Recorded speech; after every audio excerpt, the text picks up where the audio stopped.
Yes तो hello everyone, Rahul है। आज हम कृति व्यास मर्डर केस के बारे में बात करने वाले हैं। ये कहानी एक ऐसी लड़की की है जो रोज की तरह ऑफिस जाने के लिए अपने घर से निकलती है, मगर वो ऑफिस नहीं पहुंच पाती है।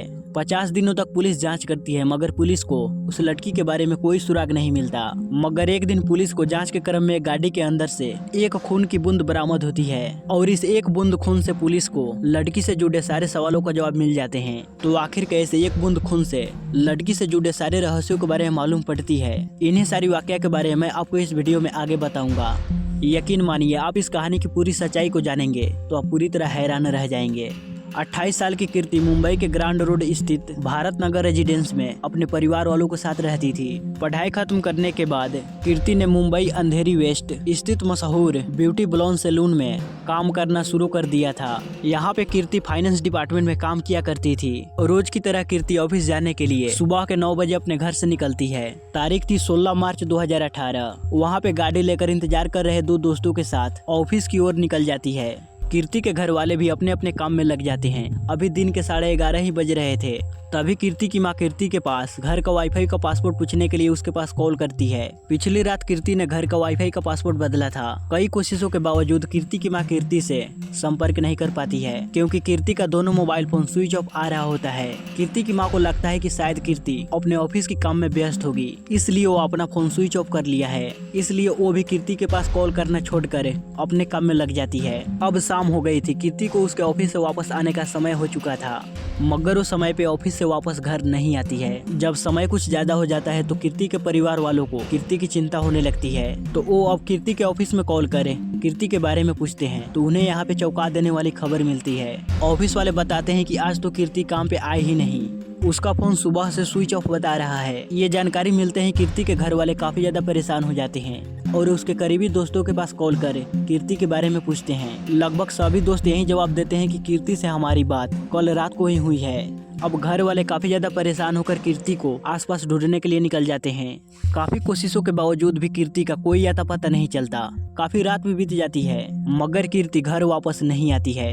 अगले दिन थक हार कर कीर्ति के घर वाले डीबी रोड पुलिस स्टेशन जाकर कीर्ति की मिसिंग कंप्लेन लिखवाते हैं। मामला दर्ज होने के बाद पुलिस वाले कीर्ति के ऑफिस जाकर जांच पड़ताल करते हैं और कीर्ति के बारे में जानकारी इकट्ठा करते हैं। इसके अलावा कीर्ति की दोस्तों से भी पूछताछ की जाती है। इसी पूछताछ में कीर्ति की दो दोस्त सिद्धेश तमनकर और खुशी सहजवानी पुलिस को बताते हैं कि जिस दिन कीर्ति गायब हुई थी उस दिन कीर्ति इन्हीं की कार में बैठकर घर से ऑफिस के लिए निकली थी। मगर रास्ते में कीर्ति ने इन्हें कहा कि तुम मुझे ग्रांड रोड स्टेशन पर ड्रॉप कर चले जाओ, क्योंकि यहाँ पर उसे किसी से मिलना है। यहाँ से वो ट्रेन लेकर ऑफिस के लिए चली जाएगी। अब इन दोनों दोस्तों के बयान की पुष्टि करने के लिए पुलिस वाले अब कीर्ति के घर के बाहर लगे सीसीटीवी कैमरा को उसकी फुटेज को चेक करते हैं। तो कैमरे में साफ नजर आ रहा था कि कीर्ति 9 बजे के आसपास 16 मार्च 2018 की सुबह कीर्ति अपने घर से निकलती है। वहाँ पे सिद्धेश और खुशी पहले से ही कार लेकर खड़े हुए थे। इसी कार में कीर्ति बैठती है और यहाँ से कार निकल जाती है, क्योंकि आखिरी बार कीर्ति को सिद्धेश तमनकर और खुशी सहजवानी के साथ दिखा गया था। इसलिए पुलिस टीम इन दोनों को इन्वेस्टिगेशन टीम का हिस्सा बनने के लिए कहते हैं। इन दोनों से कृति से जुड़ी छोटी सी छोटी बातें और 16 मार्च 2018 को इनके साथ जो जो हुआ वो सारी वाकया बताने के लिए कहते हैं। ये दोनों पुलिस की पूरी तरह से मदद करते हैं, क्योंकि आखिरी बार कृति के साथ यही दो जन थे। इसलिए लोगों को लगता है कि शायद इन दोनों ने ही कृति के साथ कुछ किया होगा। मगर कई दिनों को पुलिस इन्वेस्टिगेशन के बाद भी ये दोनों बेगुनाह साबित होते हैं और साथ ही साथ ये दोनों पुलिस की इन्वेस्टिगेशन में मदद भी करते हैं। इसके अलावा सिद्धेश और खुशी दोनों ट्विटर और फेसबुक पे कृति को ढूंढने के संबंध में एक कैंपेन भी चलाते हैं। पुलिस की नजर में 2 सस्पेक्ट थे और दोनों अब बेगुनाह साबित हो गए थे।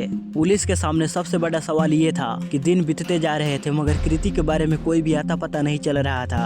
अब ये धीरे धीरे कर ये मामला देश के काफी सारे लोगों तक पहुँचने लगा था, क्योंकि कीर्ति जिस ब्यूटी सैलून में काम किया करती थी वो मशहूर बॉलीवुड के एक्टर फरहान अख्तर की एक्स वाइफ की थी। जब कई दिनों तक कीर्ति के बारे में कोई भी आता पता नहीं चलता है, तो कीर्ति के दोस्तों के अलावा ऑफिस के लोग और साथी फरहान अख्तर ट्विटर पे अपील करते हैं कृति को ढूंढने के संबंध में। लगभग इस केस को वीआईपी बन जाने के बाद पुलिस इस केस को सॉल्व करने में नाकाम रहते हैं, तो इस केस को मुंबई के क्राइम ब्रांच को सौंप दिया जाता है। 5 अप्रैल 2018 को मुंबई क्राइम ब्रांच कीर्ति व्यास की केस अपने अंडर में ले लेते हैं और अपनी जांच शुरू करते हैं। जांच शुरू करते ही एक बार फिर से उन सभी लोगों को पूछताछ के लिए बुलाया जाता है जो आखिरी बार कृति व्यास के साथ दिखे गए थे।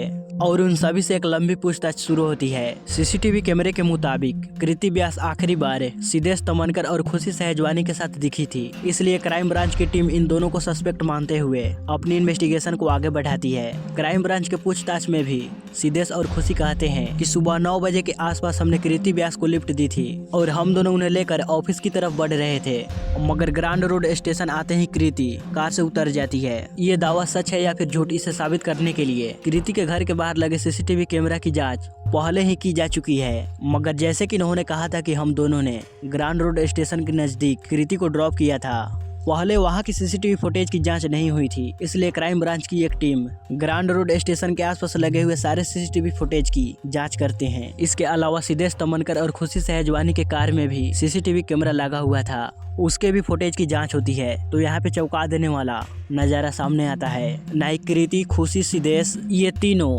स्टेशन के आसपास लगे हुए एक भी कैमरे में नजर नहीं आते हैं और ना ही कार में लगे हुए सीसीटीवी कैमरे से 16 मार्च 2018 को इनकी कार स्टेशन की ओर जाने की भी पुष्टि नहीं होती है। इस बारे में कृति और सिद्धेश से पूछा जाता है कि तुमने तो बताया था कि ग्रांड रोड स्टेशन के पास कृति को ड्रॉप किया था, जबकि सीसीटीवी फुटेज के मुताबिक तुम लोग तो वहाँ पे गए ही नहीं थे। तो इस पे सिद्धेश और खुशी बताते हैं कि पहले तो कृति ने कहा था कि हमें ग्रांड रोड स्टेशन पे ही ड्रॉप कर दो, मगर रास्ते में कृति नवजीवन सोसाइटी के पास ही उतरने के लिए कह दी, इसी वजह से हम ग्रांड रोड स्टेशन तक नहीं पहुंच पाए। अब दोनों क्राइम सस्पेक्ट ने कई बार अपना बयान बदला था, तो पुलिस वालों को इनके ऊपर शक होने लगता है और इन पे कड़ी नजर रखी जाती है।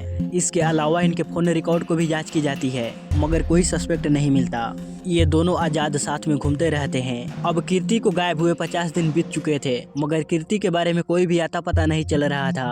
अब ऐसा लगने लगा था कि शायद कृति के बारे में अब कुछ भी नहीं मालूम पड़ेगा, मगर तभी पुलिस को एक ऐसा फोरेंसिक रिपोर्ट मिलता है जिससे केस का पूरा रुख ही पलट जाता है। दरअसल जिस कार से यानी कि 16 मार्च 2018 को खुशी, सिद्धेश और कृति व्यास जिस कार से ऑफिस की तरफ निकले थे, उस कार को शुरू में ही पुलिस वाले फोरेंसिक जांच के लिए भेज देते हैं। जब उस कार की फोरेंसिक रिपोर्ट आती है तो मालूम पड़ता है कि कार की डिक्की में एक बूंद खून बरामद हुआ है। जब इस डीएनए का जांच किया गया और इस ब्लड के सैंपल को कृति के माता पिता के ब्लड सैंपल से मैच किया गया तो मैच हो गया, यानी कि कार की डिक्की में जो खून मिला था वो कृति का था।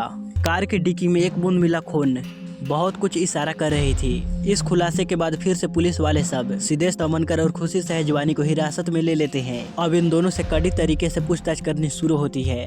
दोनों लंबे समय तक यही रट लगाए रखते हैं कि हमने रास्ते के बीच कृति को उतार दिया था, हमें नहीं मालूम कि कृति वहां से कहां गई। मगर जब पुलिस वाले कार के डिक्की में मिला हुआ एक खून के बूंद के बारे में बात करते हैं तो सिद्धेश तमनकर और खुशी सहजवानी कोई सटीक जवाब नहीं दे पाते हैं और फिर एक समय बाद ये दोनों पुलिस की सख्ती के आगे टिक नहीं पाते, जिसके बाद हम लोगों के सामने जो सच्चाई आती है वो सच्चाई सुनकर आपकी रूह कांप उठेगी। दरअसल बी ब्लॉन्ड में कीर्ति फाइनेंस मैनेजर के तौर पे काम किया करती थी, जबकि यहीं पे खुशी सहजवानी कीर्ति की जूनियर के तौर पे काम किया करती थी और सिद्धेश तमनकर अकाउंट एग्जीक्यूटर के तौर पे काम किया कर रहा था। सिद्धेश तमनकर यहाँ पे लंबे समय से काम कर रहा था और इसका परफॉर्मेंस भी ठीक था। पिछले कुछ महीनों से वो टारगेट अचीव करने में नाकाम हो रहा था। इसके अलावा उसके काम में भी गड़बड़ आ रही थी। इस कारण कीर्ति सिद्धेश तमनकर को एक नोटिस जारी करती है और उसे कहती है कि 16 मार्च 2018 तक तुम अपनी परफॉर्मेंस सुधार लो, नहीं तो तुम्हारी नौकरी चली जाएगी। इस नोटिस के बारे में 28 साल का सिद्धेश तमनकर 42 साल की खुशी सहजवानी को बताता है। दरअसल खुशी सहजवानी शादीशुदा थी, मगर ऑफिस में काम करने के दौरान वो सिद्धेश तमनकर के साथ रिलेशन में चली आती है। जब कीर्ति नोटिस जारी करती है तो खुशी को एक डर सताने लगता है कि अब सिद्धेश की नौकरी चली जाएगी, क्योंकि मार्च महीने में सिद्धेश ने अपना परफॉर्मेंस नहीं सुधारा था। अब यहीं पे खुशी सहजवानी और सिद्धेश तमनकर दोनों मिलकर एक दर्दनाक प्लानिंग करते हैं ताकि सिद्धेश की नौकरी बचाई जा सके। प्लान के मुताबिक ये दोनों कीर्ति के पास कॉल करते हैं, उसे कहते हैं कि आज तुम हमारे साथ कार से ही ऑफिस चलो। पहले कीर्ति ट्रेन या फिर बस से अपने ऑफिस जाया करती थी। इन दोनों के कहने पे कीर्ति कार से जाने के लिए राजी हो जाती है और इनके कार में आकर बैठ जाती है। कीर्ति को कार में बैठने के बाद ये दोनों कार को सुनसान इलाके में लेकर चले जाते हैं और उसे कहते हैं कि तुम सिद्धेश तमनकर को इस जॉब से मत निकालो, जिस पर कीर्ति कहती है कि इस बारे में ऑफिस मीटिंग में फैसला किया जाएगा।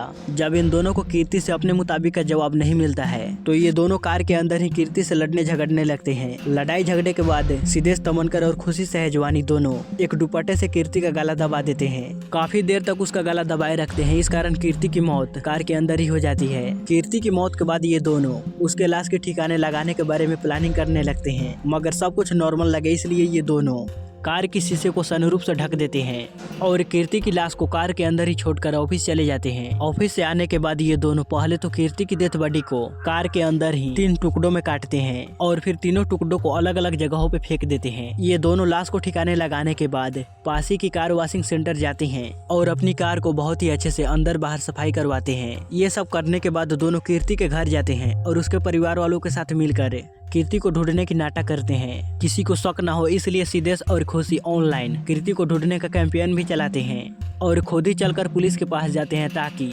पुलिस वालों को भी इनके ऊपर शक न हो। कार की अच्छे से धुलाई करवाने के बाद इन दोनों को लगता है कि हम दोनों कभी भी नहीं पकड़े जाएंगे। कार को धोने वाला कार की डिक्की को अच्छे से धुलाई करने में नाकामयाब रहता है और कीर्ति की खून की एक बूंद कार की डिक्की में रह जाती है और इसी एक बूंद खून से पूरे मामले की खुलासा हो जाती है। इस पूरे खुलासे के बाद सिद्धेश तमनकर और खुशी सहजवानी के ऊपर किडनैपिंग, पुलिस को गुमराह करने की कोशिश, सबूत मिटाने और हत्या करने जैसी गंभीर धाराओं के तहत मामला दर्ज किया जाता है और दोनों को गिरफ्तार कर जेल भेज दिया जाता है। फिलहाल इस केस की स्थिति के बारे में बात करें तो इस वक्त खुशी सहजवानी बेल पे बाहर आ चुकी है जबकि सिद्धेश तमनकर अभी भी जेल में ही है। वहीं पुलिस आज तक कीर्ति की लाश के टुकड़ों को बरामद नहीं कर पाई है। गाइज, इन दोनों को इनकी किए के सजा तो अदालत में मिल जाएगी, मगर आपके मुताबिक सिद्धेश तमनकर और खुशी सहजवानी को क्या सजा मिलनी चाहिए? कमेंट बॉक्स में जरूर बताइएगा। मिलते हैं अगली स्टोरी के साथ अगली वीडियो में।